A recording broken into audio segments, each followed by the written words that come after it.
Now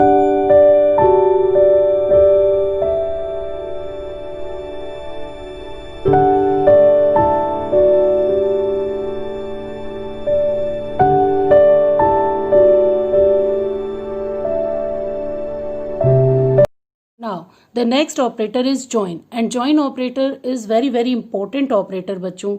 This operation is very important operation of DBMS. तो जितनी भी हम नेस्टेड क्वेरी या सब क्वेरीज चलाकर डेटा रिट्रीव करते हैं वो सारी क्वेरीज हम जॉइन की यूज से एग्जीक्यूट करा सकते हैं. तो जॉइन एक तरीके से बहुत इंपॉर्टेंट टॉपिक है डीबीएमएस का. और अगर हम किसी कॉम्पिटिटिव एग्जाम के पॉइंट ऑफ व्यू से बात करें तो जितने भी कॉम्पिटिशन्स हैं उसमें डीबीएमएस में मोस्टली क्वेश्चंस जॉइन से पूछे जाते हैं. तो बच्चों स्टार्टिंग से ही आप इस टॉपिक को बहुत फोकस करके समझेंगे बच्चों. तो जॉइन क्या है? As the name indicated join. Join means कि दो चीज़ों को जोड़ना. तो यहाँ पर हम किसकी बात कर रहे हैं? हमारा ऑब्जेक्ट क्या है? रिलेशन. Relation means table. तो दो टेबल्स को आपस में ज्वाइन करना, जोड़ना. तो पहले हम इस पर फोकस करते हैं. मैंने यहाँ क्या लिखा है? Join is a method of combining two or more relation in a single relation. ये बात मैं आपको एक्सप्लेन कर चुकी हूँ. It brings together rows from different relations based on the truth of some specified condition. Means कि अब ये join जोड़ेगा तो दो टेबल्स की टपल्स को आपस में ज्वाइन करेगा. मीन्स की कंकैटिनेट करेगा, जोड़ेगा. लेकिन किस बेसिस पर? Basis on some specified condition.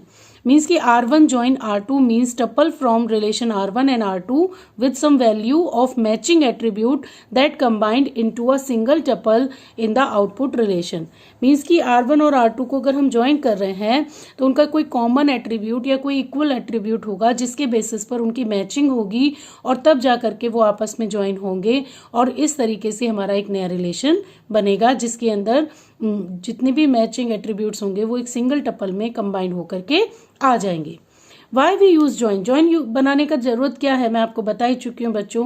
When we want to obtain data from two or more tables और when we want to decompose tables and after decomposition we want to join the tables, we have to use join. One another way we can use to obtain same data is nested query और सब query. मैं आपको बता ही चुकी हूँ बच्चों. जब भी कभी हमें सिंगल टेबल से डेटा रिट्रीव नहीं करना, दो या दो से ज़्यादा टेबल से डेटा रिट्रीव करना है, उस केस में हमारे पास दो तरीके होते हैं. या तो हम सब क्वेरीज नेस्टेड क्वेरीज का यूज़ करें या फिर हम जॉइन ऑपरेटर का यूज़ करें. उसके थ्रू भी हम मल्टीपल टेबल्स को आपस में ज्वाइन करके फिर रिजल्ट ऑब्टेन कर सकते हैं. ठीक है, लेकिन दोनों का मेथड डिफरेंट है. अब हम जॉइन सीखेंगे कि जॉइन कैसे अप्लाई करते हैं. To apply in join operator one necessary condition is that there must be some common attribute. Without common attribute there is no use of join. Means कि ऐसा नहीं कि हम दो बिल्कुल डिफरेंट रिलेशंस को आपस में ज्वाइन कर सकते. यहाँ पर ज्वाइन करने के लिए कंडीशन है बच्चों कि जो दो टेबल्स हैं उन टेबल्स के बीच कोई ना कोई एट्रीब्यूट कॉमन होना जरूरी है. अगर कॉमन एट्रीब्यूट नहीं होगा तो हम फिर ज्वाइन नहीं कर सकते. जैसे कि मोस्टली हम इसके लिए जो रिलेशनशिप वाली टेबल्स होती हैं उनको मास्टर टेबल्स के साथ ज्वाइन करने का काम करते हैं जिससे कि हम कंप्लीट डेटा रिट्रीव कर सकें. जहां पर जो रिलेशनशिप वाली टेबल्स होती हैं जिनमें फॉरेन कीज होती हैं उनको उसकी मास्टर टेबल से ज्वाइन करके हम कंबाइंड रिकॉर्ड को जो है वो एक्सेस कर सकते हैं. हमारा सारा डेटा एक साथ आ सकता है क्वेरी में, इसलिए हम ज्वाइन का यूज़ करते हैं. तो बेसिकली ज्वाइन होता क्या है? Basically join cartesian product plus some condition ही होता है बच्चों. जो हमारी जो दो रिलेशंस हैं उनके बीच कार्टेशियन प्रोडक्ट अप्लाई करके जहां मैचिंग कंडीशंस आ रही हों कॉमन एट्रीब्यूट की, वहां से उसको एक्सेस कर लेना. इस तरीके से हम ज्वाइन को यूज़ करते हैं. इस तरीके से हम ज्वाइन से रिजल्ट्स ऑब्टेन करते हैं. जब हम बात करते हैं बच्चों ज्वाइन की तो बात आती है टाइप्स ऑफ ज्वाइन. अगर हम ब्रॉड कैटेगरी देखें तो दो ही तरीके के ज्वाइन है, एक इनर ज्वाइन और एक आउटर ज्वाइन. जो इनर ज्वाइन होता है उसमें बच्चों टू टेबल्स हैं, उन दोनों के बीच के जो कॉमन एट्रीब्यूट्स होते हैं उनकी मैचिंग वैल्यूज के एट्रीब्यूट्स ही मैच होकर के और फिर जो टपल्स बनते हैं वो हमारी रिजल्टेंट टेबल में आते हैं. तो इस तरीके से ज्वाइन होता है. जबकि आउटर ज्वाइन में मैचिंग एट्रीब्यूट्स की टपल्स के अलावा अदर रोज भी हमारे रिजल्टेंट रिलेशन में आती हैं. तो हम इसको वन बाय वन अंडरस्टैंड करेंगे बच्चों, समझेंगे. बेसिकली हम देखें तो इसका क्लासिफिकेशन हम ऐसे भी दे सकते हैं: natural join, equi join, self join और outer join. Outer join further three types का होता है: left outer join, right outer join, full outer join. तो इसको हम वन बाय वन समझेंगे. इनर ज्वाइन जो है वो बेसिकली नेचुरल जॉइन और इक्वी जॉइन को हम इस कैटेगरी में रख सकते हैं कि जो इनर जॉइन की कैटेगरी में आते हैं। ये क्या करता है inner join? Returns record that have matching values in both tables, means कि दोनों टेबल्स की मैचिंग वैल्यूज को रिट्रीव कराता है। Now the operator is natural join. Natural join को अंडरस्टैंड करेंगे बच्चों। Natural join equalize common attribute from two relation but the name of common attribute must be same in both relations.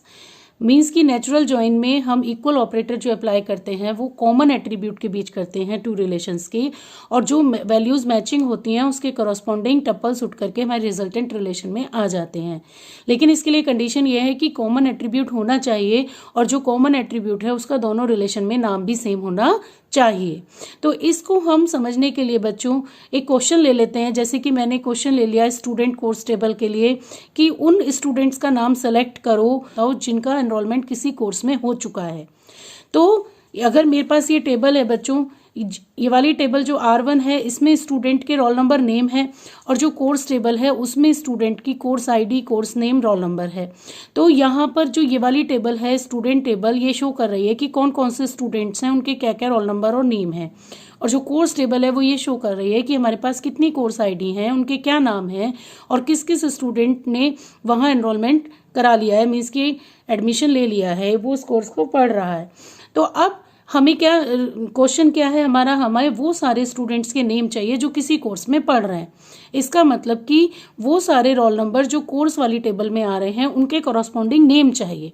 तो अब data हमें कोई एक सिंगल टेबल से नहीं उठाना, हमें डेटा इन दोनों टेबल के कॉम्बिनेशन से उठाना है। तो एक तरीका तो हमारे पास था जो हम सब क्वेरी अप्लाई करते थे कि हम इसमें से select roll number from course ID, ये इनर क्वेरी हो जाए, और इसके बाद फिर select name from student where, ऐसे करके हम एक सब क्वेरी चला लें। तो ये तो हमारे पास एक तरीका था, लेकिन यहाँ पर हम ज्वाइन का यूज़ करेंगे बच्चों, और इसमें हम नेचुरल ज्वाइन का यूज़ करेंगे। इन दोनों टेबल्स में आप देखेंगे ध्यान से तो रोल नंबर कॉमन है, और रोल नंबर का नाम भी कॉमन है। हम इस पर नेचुरल ज्वाइन अप्लाई कर सकते हैं। तो नेचुरल ज्वाइन कैसे अप्लाई होता है बच्चों? नेचुरल ज्वाइन का मतलब है Cartesian product plus equal operator on common attribute, means कि रोल नंबर को मैच करेगा। ये जहां रोल नंबर मैच हो जाएगा कार्टेशियन प्रोडक्ट में, वहां से वो वाले टपल्स को उठाकर ये रिजल्ट में ले आएगा। तो इस ज्वाइन को अप्लाई करने के लिए हमें क्या करना पड़ेगा बच्चों? आपको क्वेश्चन समझ में आ गया होगा। अब हम इस क्वेश्चन को एग्जीक्यूट करके देखेंगे बच्चों। हम इसकी क्वेरी बनाएंगे। तो जैसे हमने यहाँ पे क्वेरी बनाई है, मैंने बना रखी है select name from student course. यहाँ दोनों टेबल को जब हम देते हैं तो इसका मतलब कार्टेशियन प्रोडक्ट, यहाँ से क्वेरी एग्जीक्यूट होना स्टार्ट होता है फ्रॉम स्टूडेंट कोर्स। तो सबसे पहले क्वेरी एग्जीक्यूटर क्या करेगा कि स्टूडेंट और कोर्स टेबल का कार्टेशियन प्रोडक्ट ले लेगा, और फिर उसके ऊपर कंडीशन अप्लाई कर देगा कि स्टूडेंट का roll number is equal to course का रोल नंबर। यहाँ जो स्टूडेंट है ये टेबल का नाम है, कोर्स जो है वो टेबल का नाम है, रोल नंबर जो है वो एट्रीब्यूट का नाम है। तो स्टूडेंट डॉट रोल नंबर का मतलब हुआ स्टूडेंट का रोल नंबर जहां भी कहीं कोर्स के रोल नंबर के बराबर होगा वो सारे रिकॉर्ड्स उठाएगा, ये वो सारे टपल्स उठाएगा हमारे रिजल्टेंट रिलेशन में। और हम उसका भी क्या देखना चाहते हैं? केवल नेम। तो उनमें से भी ये प्रोजेक्शन कर देगा, केवल नेम को हमें सिर्फ नेम ही दिखाएगा। तो अब ये क्वेरी हम कैसे अप्लाई करेंगे, मतलब ये एग्जीक्यूट कैसे होगी? तो ये एग्जीक्यूट होगी बच्चों, यहाँ पर देखेंगे हमारी स्टूडेंट टेबल है, कोर्स टेबल है, इन दोनों के बीच कार्टेशियन प्रोडक्ट अप्लाई होगा, जो मैं आपको भी पहले समझा ही चुकी हूँ। उसके बाद इस कार्टेशियन प्रोडक्ट पर कंडीशन क्या अप्लाई होगी? Student dot roll number is equal to course dot roll number. तो स्टूडेंट का रोल नंबर ये वाला एट्रीब्यूट है और कोर्स का रोल नंबर ये वाला एट्रीब्यूट है, ये दोनों जहां मैच कर जाएंगे मीन्स इक्वल हो जाएंगे, वो रोज हमारी रिजल्ट में आ जाएगी। जैसे कि 1 अमित C1 BCA 1, तो 1 1 दोनों रोल नंबर मैच हो गए, इट मीन्स कि ये वाली रो आएगी। उसके बाद 1 3 मैच नहीं हो रहे, 1 4 मैच नहीं हो रहे, 2 1 मैच नहीं हो रहा, 2 3 मैच नहीं हो रहा, 2 4 मैच नहीं हो रहा, 3 1 मैच नहीं हो रहा, 3 3 हाँ ये मैच हो रहा है, तो ये आ जाएगा। उसके बाद 3 4 मैच नहीं हो रहा, 4 1 मैच नहीं हो रहा, 4 3 मैच नहीं हो रहा, 4 4 मैच हो रहा है, तो ये भी आ जाएगा।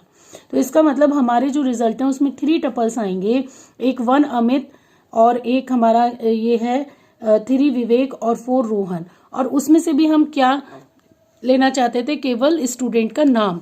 तो हमारे पास केवल स्टूडेंट का नाम आ जाएगा। तो हमारा जो रिजल्ट आएगा, रिजल्टेंट रिलेशन आएगा, वो अमित विवेक रोहन, इस तरीके से बच्चों नेचुरल ज्वाइन अप्लाई होता है।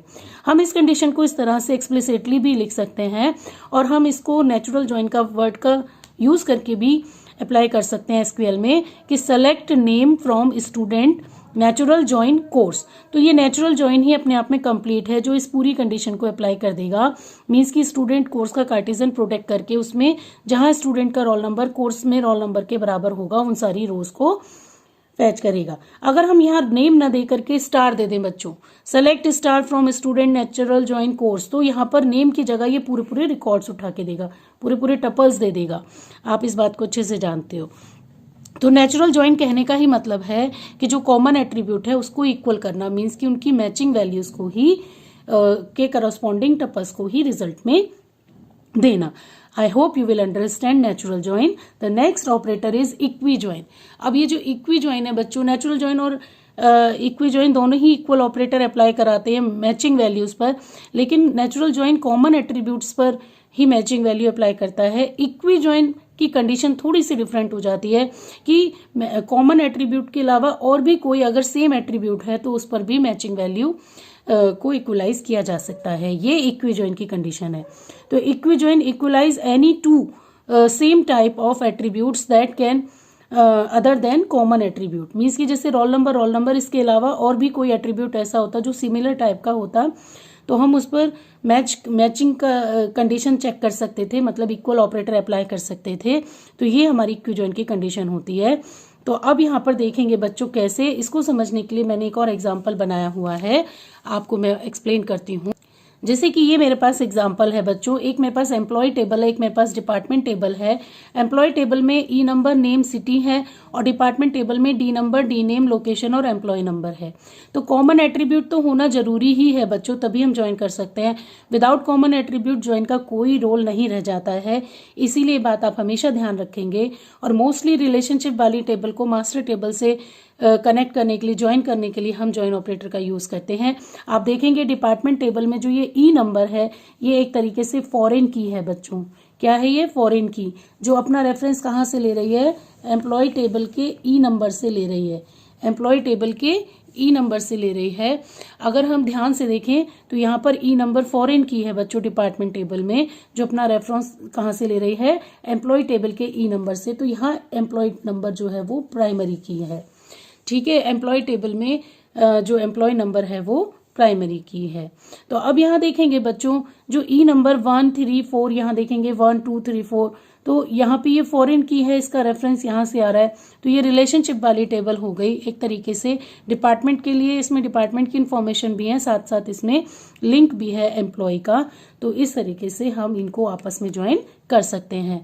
तो मैं बता रही थी आपको इक्वी ज्वाइन। तो बच्चों यहाँ पर देखेंगे नेचुरल ज्वाइन होता तो ई नंबर को ई नंबर से इक्वलाइज कर लिया जाता, मैच कर लिया जाता और उस तरीके के टपल्स हमारी रिजल्ट में आ जाते। लेकिन हम पढ़ रहे हैं इक्वी ज्वाइन, तो क्या कोई और एट्रीब्यूट भी है जिस पर हम इक्वलाइज ऑपरेटर लगा सकते हैं? यस, हम लगा सकते हैं सिटी और लोकेशन के बीच, क्योंकि लोकेशन और सिटी की वैल्यूज मैच कर रहे हैं। तो अगर हम मैंने यहाँ पर क्वेश्चन जो लिया है वो क्या लिया है बच्चों, देखेंगे ध्यान से, मैं उसको एग्जीक्यूट करके दिखाऊंगी आपको। मैंने यहाँ पे क्वेश्चन लिया है find the employee name who works in the department located in the same city where employee lives.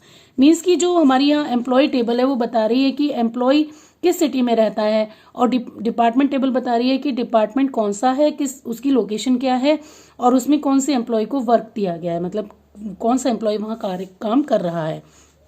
तो अब हम ये देखना चाहते हैं कि उन सारे एम्प्लॉय के नाम बताओ जो उसी डिपार्टमेंट में काम कर रहे हैं, जो उसी सिटी में है जिस सिटी में वो रह रहे हैं, मतलब कि अपनी सेम सिटी में वो वर्क कर रहे हैं। तो उसके लिए हमें क्या करना पड़ेगा बच्चों, हमें यहाँ पर इक्वी ज्वाइन का यूज करना पड़ेगा, क्योंकि अब कॉमन एट्रीब्यूट की मैचिंग तो होगी ही होगी, लेकिन उसके साथ साथ एक और मैचिंग होगी सिटी की लोकेशन से। मीन्स की डिपार्टमेंट की लोकेशन भी वही होनी चाहिए जो एम्प्लॉय की सिटी है। तो ये हमारा क्वेश्चन है। अब इसको देखेंगे कि हम कैसे एग्जीक्यूट कराएंगे बच्चों। तो हमारा क्वेश्चन बात आपको समझ में आ गया होगा बच्चों। तो जब हम सबसे पहले हम इसका कार्टेशियन प्रोडक्ट ही लेंगे बच्चों ज्वाइन अप्लाई करने के लिए। क्वेरी हमारी select name from employee department where employee dot E number is equal to department dot E number and employee dot city is equal to department dot location. तो यहाँ employee dot E number is equal to department dot E number, इसका मतलब employee table का E number match करे department के E number से। तो ये तो हमारी नेचुरल ज्वाइन की कंडीशन हो गई, ये तो लगेगी ही लगेगी इक्वी ज्वाइन में। साथ ही साथ employee dot city is equal to department dot location, means कि हमने एक और कंडीशन इसमें अप्लाई कर दी सिटी और लोकेशन एट्रीब्यूट के बीच कि वो भी मैच करना चाहिए।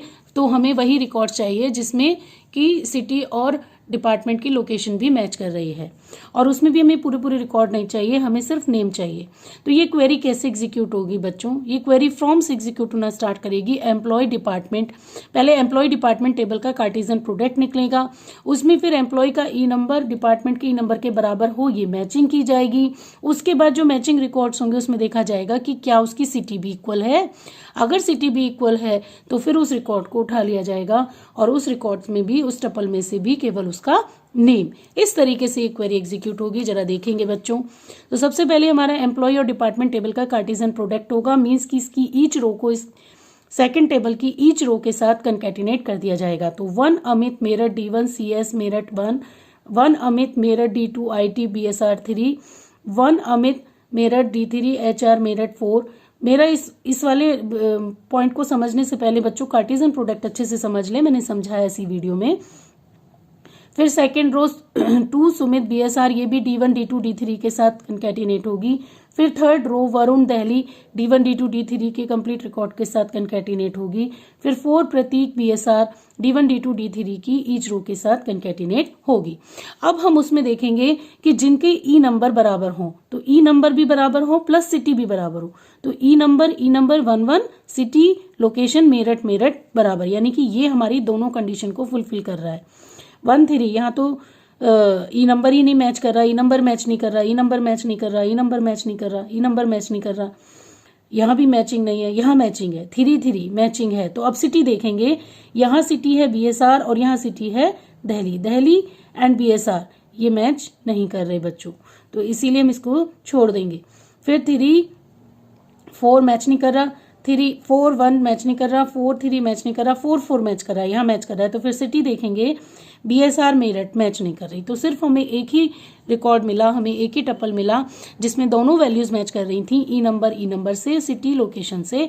तो हमारा जो रिजल्ट है वो है ये वाली रो बच्चों, ये वाली रो कि 1 अमित मेरठ D1 CS मेरठ 1। तो अब हम इस वाली रो को ये हमारा रिजल्ट होगा, तो हम देखेंगे बच्चों किस तरह से। तो जो हमारा रिजल्ट आ गया वो आ गया अमित, मतलब कि हमारा रिलेशन जो होगा उसके अंदर हमारा सिर्फ एक ही एट्रीब्यूट की एक ही टपल होगा, चूंकि हमारा क्या होगा नेम, यानी कि एम्प्लॉय का नेम अमित है। ये हमारा रिजल्टेंट रिलेशन होगा।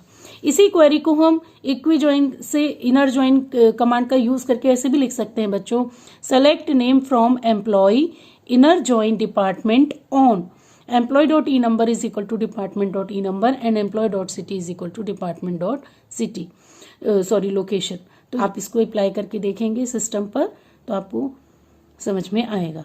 फिर हम पढ़ेंगे बच्चों self join. It is a new type of join, self join. As the name indicated, self join means कि अपने आप को अपने आप से ज्वाइन कराना। तो किसको, यहाँ पर हमारा ऑब्जेक्ट क्या है, हमारा ऑब्जेक्ट है रिलेशन टेबल। तो एक टेबल को उसी टेबल से ज्वाइन कराना, वहाँ हम सेल्फ ज्वाइन का यूज करते हैं।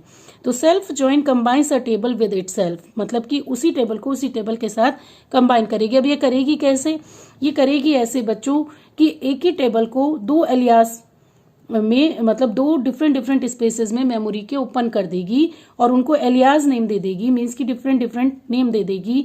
जैसे कि इसको S1 और इसी टेबल को दूसरे स्पेस में ओपन करके S2, और फिर अब इन दोनों टेबल का ही कार्टेशियन प्रोडक्ट निकाल के इन्हीं दोनों के बीच जो भी हम कंडीशन अप्लाई कर रहे हैं उन्हें अप्लाई करके हमें रिजल्ट दे देगी। तो इस तरीके से हम सेल्फ ज्वाइन को एग्जीक्यूट करते हैं। इसे समझने के लिए भी हमें एक प्रॉब्लम लेनी पड़ेगी बच्चों। मैंने यह प्रॉब्लम ले ली, find the ID of the suppliers who supplies more than one part. हम ये देखना चाहते हैं कि वो सप्लायर के आईडी बताओ जिसने एक से ज्यादा पार्ट सप्लाई किया हो।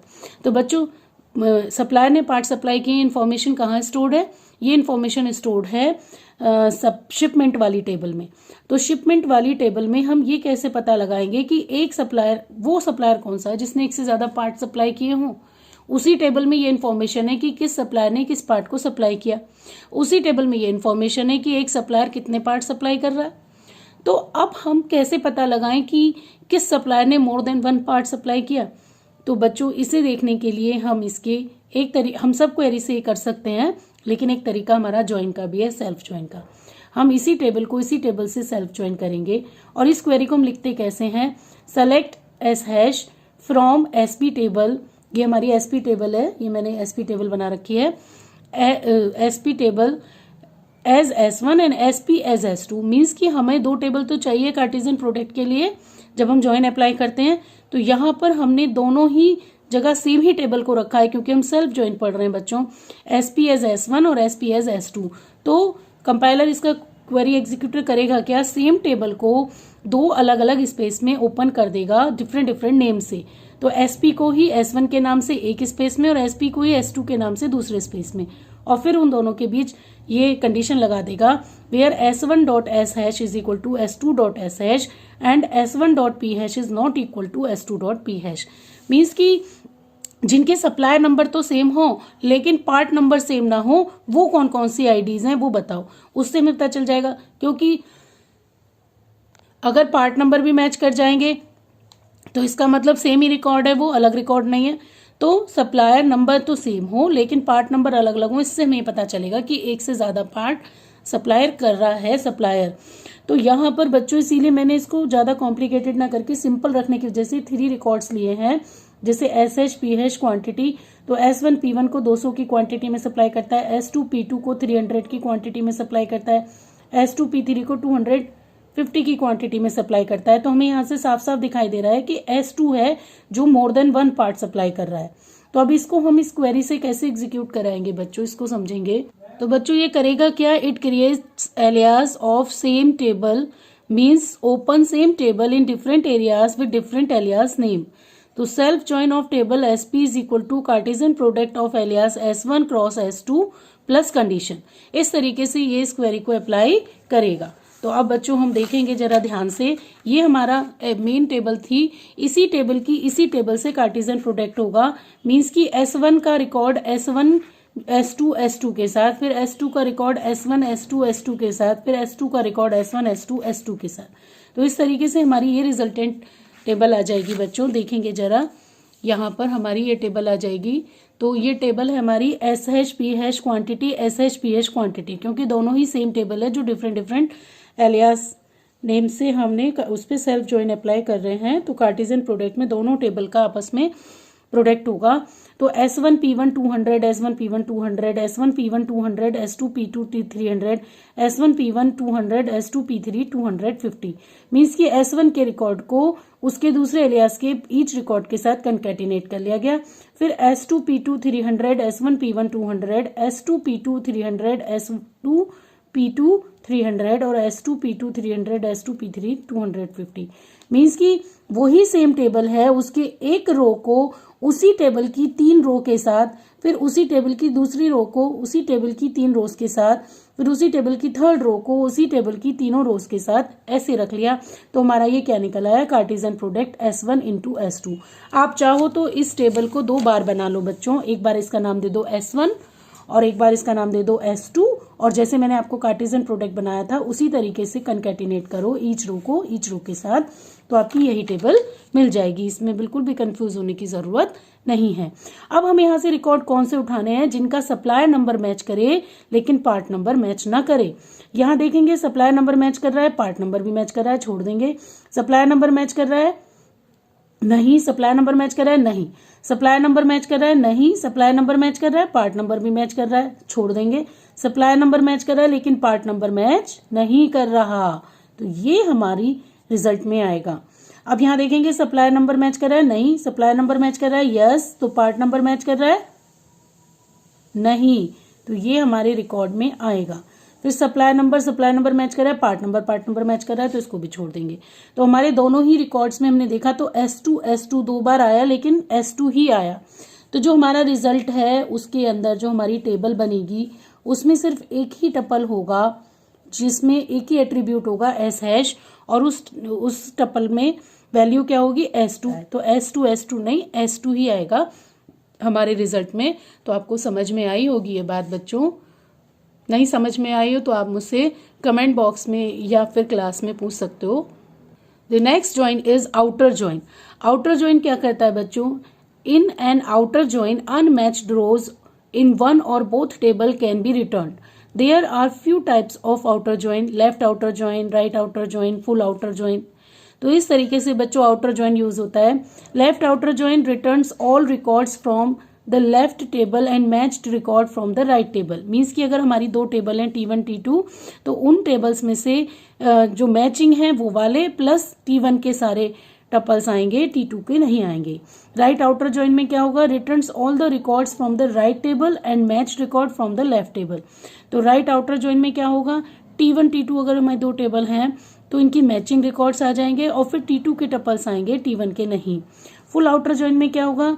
फुल आउटर जॉइन में returns all the records where there is a match in either left or right table.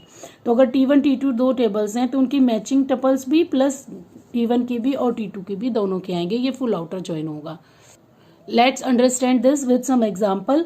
यहाँ पर मैंने एम्प्लॉय और डिपार्टमेंट टेबल ले ली बच्चों। थोड़ा सा डिफरेंस है पहले वाले एग्जांपल से। यहाँ पर चूंकि हम आउटर जॉइन पढ़ रहे हैं इसीलिए मैंने लेफ्ट वाली टेबल से में को रिलेशनशिप वाली टेबल बनाया। मीन्स कि अब मैंने डिपार्टमेंट आईडी को यहाँ लिया है एम्प्लॉय टेबल में। तो एम्प्लॉय टेबल क्या रिप्रेजेंट कर रही है? ई नंबर, नेम, सिटी और डिपार्टमेंट नंबर। मीन्स कि एम्प्लॉय कौन कौन है, उनके क्या नाम है, वो किस सिटी में रहते हैं, उन्हें कौन कौन से डिपार्टमेंट में वर्क करते हैं। कुछ एम्प्लॉय ऐसे भी हैं जिन्हें कोई डिपार्टमेंट एलोकेट नहीं किया गया। अब डिपार्टमेंट टेबल में क्या है? Department number D1 D2 D3, department के नाम और डिपार्टमेंट की लोकेशन। तो अब यहाँ पर क्या है कि अब एम्प्लॉय टेबल में डी नंबर जो है वो फॉरेन की तरीके से काम कर रही है और अपना रेफरेंस कहाँ से ले रही है? डिपार्टमेंट नंबर, डिपार्टमेंट टेबल के डिपार्टमेंट नंबर से, जो कि डिपार्टमेंट टेबल की प्राइमरी की है। और एम्प्लॉय की प्राइमरी की कौन सी है? Employee number. तो अब ये किस तरीके से इस पे जॉइन अप्लाई होंगे आउटर जॉइन? तो लेफ्ट आउटर जॉइन में क्या होगा? लेफ्ट आउटर जॉइन में बच्चों मैचिंग कॉलम्स के साथ साथ लेफ्ट वाली टेबल के रिकॉर्ड्स आएंगे, टपल्स आएंगे, लेकिन राइट वाले के नहीं आएंगे। तो हम कैसे अप्लाई करेंगे? मैंने जैसे लिखा, select E number, name, city, D name, location from employee left outer join department on employee dot D number is equal to department dot D number. तो हम क्या चाहते हैं? हम ये वाले एट्रीब्यूट चाहते हैं, ई नंबर, नेम और सिटी, डी नेम, लोकेशन। हम डी नंबर नहीं चाह रहे, हम अपनी क्वेरीज में इसको नहीं शो करना चाह रहे। करना चाहें तो हम डायरेक्ट स्टार लगा सकते हैं, हम इस क्वेरी को ऐसे भी लगा सकते हैं, select star from employee left outer join department on E employee dot D number is equal to department dot D number. तो स्टार की वजह से सारे के सारे एट्रीब्यूट्स उठकर आ जाएंगे। लेकिन मैं आपको कंप्लीट क्वेरी का सारे वेरिएशन एक ही क्वेरी में समझाना चाहती हूँ बच्चों, इसीलिए मैंने यहाँ पर कुछ एट्रीब्यूट सेलेक्ट कर लिए हैं और फिर लेफ्ट आउटर जॉइन अप्लाई किया। तो क्या करेगा ये कि इस वाली टेबल को इस वाली टेबल से ज्वाइन करेगा, लेकिन मैचिंग जहां D1 है वो वाले तो टपल्स डिपार्टमेंट टेबल के उठ करके आएंगे रिजल्ट में, लेकिन जहां यहाँ पे कोई मैचिंग वैल्यू नहीं है वो वाला राइट वाली टेबल का उठकर नहीं आएगा। तो रिजल्ट क्या आ जाएगा? E1 सुमित मेरठ D1 क्या है? IT मेरठ। तो E1 सुमित मेरठ IT मेरठ और फिर E2 अमित BSR D2। तो D2 क्या है? HR BSR। तो E2 Amit BSR HR BSR, क्योंकि हम ज्वाइन पढ़ रहे हैं, दो टेबल आपस में ज्वाइन हो रही हैं, लेकिन इनकी मैचिंग वैल्यूज को यहाँ से उठाएगा।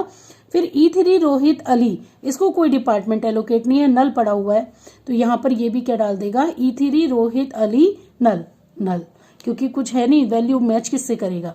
फिर E4 रोहन BSR, इसे भी कोई डिपार्टमेंट एलोकेट नहीं हुआ, तो मैच किससे करेगा? तो यहाँ नल डाल देगा। मीन्स की left outer join, right outer join, full outer join में नल एंट्रीज खूब आएंगी जहां पर कोई दूसरी टेबल के करस्पॉन्डिंग मैचिंग वैल्यू नहीं मिल रही है। यहाँ जो डैश मैंने लगाया इसका मतलब है नल वैल्यू। अब हम पढ़ेंगे बच्चों राइट आउटर ज्वाइन। तो राइट आउटर ज्वाइन में क्या होगा बच्चों कि जो राइट आउटर ज्वाइन है उसमें राइट वाली टेबल जो है वो देखिए, राइट वाली टेबल के सारे टपल्स आएंगे लेकिन लेफ्ट वाली के नहीं आएंगे। तो हम देखेंगे राइट आउटर ज्वाइन में कैसे करेंगे बच्चों। ये देखेंगे हमारे पास टेबल है, तो राइट वाली टेबल में D3 है जो किसी भी एम्प्लॉय को एलोकेटेड नहीं है। तो अब जो रिकॉर्ड्स आएंगे E1 सुमित मेरठ D1 क्या है? IT मेरठ। तो E1 Sumit Meerut IT Meerut E2 Amit BSR, D2 HR है, तो E2 Amit BSR HR BSR। अब इस वाली टेबल के टपल्स नहीं आएंगे, अब राइट टेबल के टपल्स आएंगे, क्योंकि हम राइट ज्वाइन पढ़ रहे हैं। तो यहाँ पर आएगा D3 CS BSR। तो हम चूंकि हमने क्वेरी लगाई है select E number name city D name location, तो जो एट्रीब्यूट हमने सेलेक्ट किए हैं हमारे रिजल्ट में बस वही आएंगे, सारे एट्रीब्यूट्स नहीं आएंगे। अगर हम सारे एट्रीब्यूट्स देखना चाहते हैं तो हम सेलेक्ट स्टार लगा सकते हैं, ये बात आपको अच्छे से पता है बच्चों। Select star from employee right outer join department on employee dot department number is equal to department dot department number. और मैंने यहाँ स्टार नहीं लगा के कुछ सम एट्रीब्यूट्स लिए हैं, तो सिर्फ वही दिखाएगा हमारे रिजल्ट में। और लेकिन अप्लाई कौन सा ऑपरेशन कर रहा है, राइट आउटर ज्वाइन। तो यहाँ पर D3 किसी को एलोकेटेड नहीं है, लेकिन उसका नाम है CS और सिटी है BSR, तो CS BSR। और यहाँ तीनों एंट्री क्या आ गई, नल, क्योंकि उनके लिए कोई भी एम्प्लॉय है ही नहीं, कोई भी एम्प्लॉय ऐसा नहीं है जो D3 डिपार्टमेंट में काम करता हो, इसीलिए D3 डिपार्टमेंट के एंट्री के लिए एम्प्लॉय की एंट्री नल है। इस तरीके से राइट आउटर ज्वाइन वर्क करेगा। अब आप समझ गए होंगे बच्चों इसी तरीके से फुल आउटर ज्वाइन का रिजल्ट क्या आने वाला है। तो हम पढ़ेंगे फुल आउटर ज्वाइन, और फुल आउटर ज्वाइन के लिए हम क्या अप्लाई करेंगे, बस उसी तरीके से क्वेरी अप्लाई करेंगे बच्चों। उस क्वेरी में हम फुल आउटर ज्वाइन, जैसे हम जहां left outer join right outer join लिख रहे थे, उसकी जगह अब क्या लिख देंगे, फुल आउटर ज्वाइन लिख देंगे। तो जब हम फुल आउटर ज्वाइन को देखेंगे बच्चों इस वाली क्वेरी के साथ, तो फुल आउटर ज्वाइन क्या आएगी, यहाँ देखेंगे बच्चों हमारी जो मेन टेबल्स हैं वो क्या है, एम्प्लॉय एंड डिपार्टमेंट। तो क्वेरी हमारी क्या है, select E number name city D name location from employee full outer join department on employee dot department number is equal to department dot department number. तो इन दोनों के डिपार्टमेंट नंबर की matching values एक बार आएंगी, फिर एम्प्लॉय की भी आएंगी, और जिसके लिए कोई डिपार्टमेंट नहीं है फिर डिपार्टमेंट की भी आएंगी जिसके लिए कोई एम्प्लॉय नहीं है। तो इस तरह से हम देखेंगे E1 Sumit Meerut D1 match हो गए, IT मेरठ आ जाएगा। फिर E2 Amit BSR D2 match हो गए, HR BSR आ जाएगा। उसके बाद फिर E3 रोहित अली, कोई डिपार्टमेंट नहीं है तो E3 रोहित अलीगढ़, और यहाँ कोई डिपार्टमेंट नहीं है तो नल आ जाएगा। अब E4 रोहन BSR नल आ जाएगा, क्योंकि E4 को भी कोई डिपार्टमेंट एलोकेटेड नहीं है। इसी तरीके से D3 डिपार्टमेंट में कोई एम्प्लॉय वर्क नहीं कर रहा, तो D3 के लिए एम्प्लॉय की एंट्री नल हो जाएंगी और CS BSR आ जाएगा। आप इसे ध्यान से देखें बच्चों, अच्छे से अंडरस्टैंड करें। थोड़ा सा कॉम्प्लेक्स ज़रूर है पर टफ नहीं है, मैंने बहुत अच्छे से समझाने की कोशिश की है। फिर भी अगर आपको कुछ समझ में नहीं आया तो आप मुझसे क्लास में पूछ सकते हैं, कमेंट बॉक्स में पूछ सकते हैं कमेंट करके। I hope you will understand this. और कोई बात समझ नहीं आई तो पूछ सकते हो बच्चों। इन क्वेरीज को आप इसी तरीके से टेबल बना के अपने सिस्टम पर एग्जीक्यूट करके भी देख सकते हो, और देखना ही है मतलब आपको। और